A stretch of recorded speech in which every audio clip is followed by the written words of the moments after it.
Hey, I'm a grateful believer in Jesus. I'm overcoming addictions to pornography, sex, and anger, and my name is Richard. And I started making this video series, What is Addiction?, in response to a friend of mine who asked me to make some videos about addiction.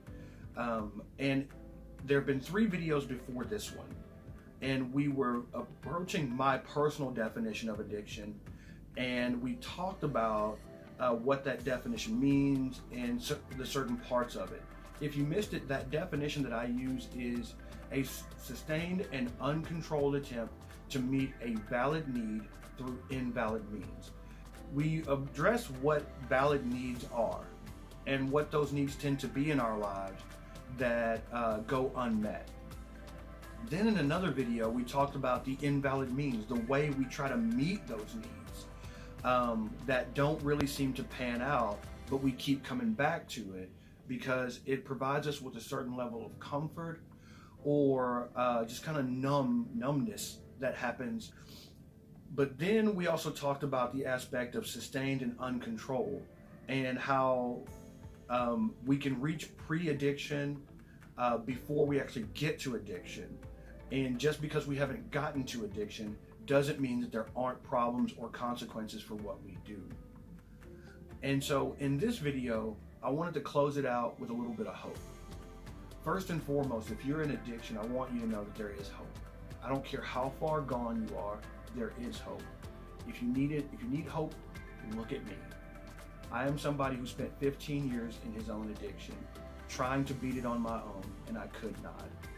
We all have things in our lives that take control of our lives from time to time, and we need hope that we can make it out. If you ask me what is the worst feeling a human being could possibly experience, I will tell you that that feeling is hopelessness. I really think that hopelessness is like the absolute worst feeling that someone could ever have. But there is hope.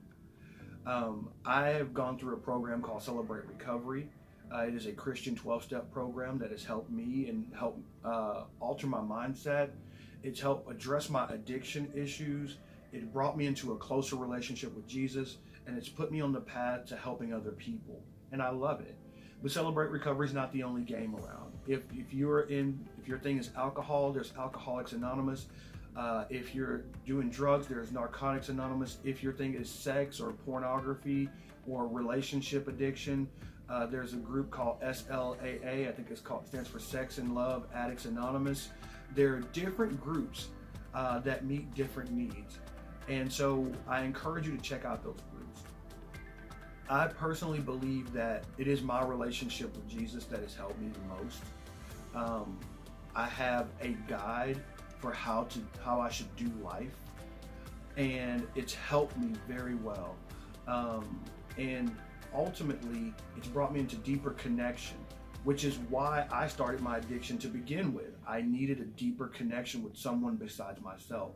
And I found this everlasting connection that never goes away. But some of you may not be believers in Jesus, and that's your prerogative. But I want to offer you this advice, that a successful recovery has 3 parts, okay? The first part is the grace of God.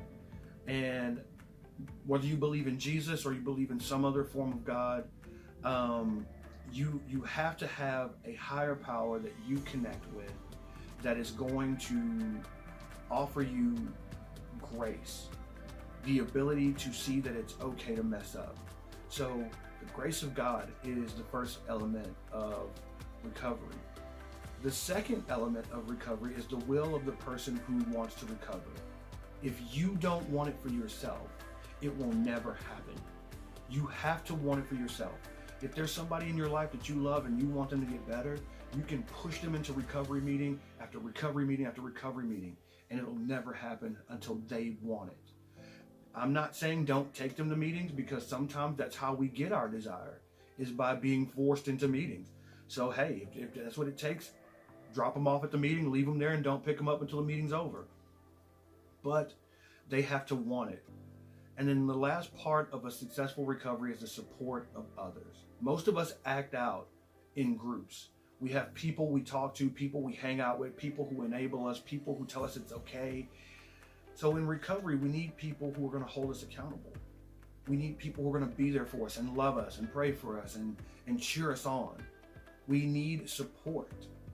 We do recover, but we definitely do not do it alone.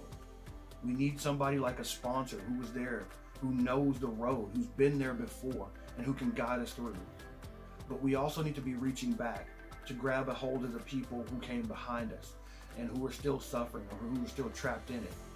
That gives us the hope of moving forward, but it also reminds us of where we came from. And these three things are very important: the grace of God, the will of the person who wants to recover, and the support of people around them.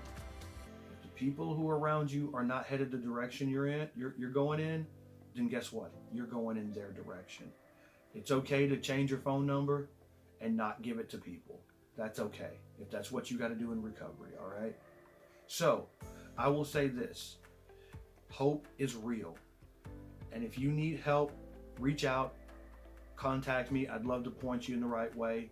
In general, if you're looking for some help, Celebrate Recovery is a great place to go. Check out www.celebraterecovery.com. Or if you're in Central Arkansas, come hang out with my people. You can find us at www.crfirstnlr.com. That's CRFIRSTNLR.com. I love you. There's nothing you can do about it, and hope is real. I'll see you later.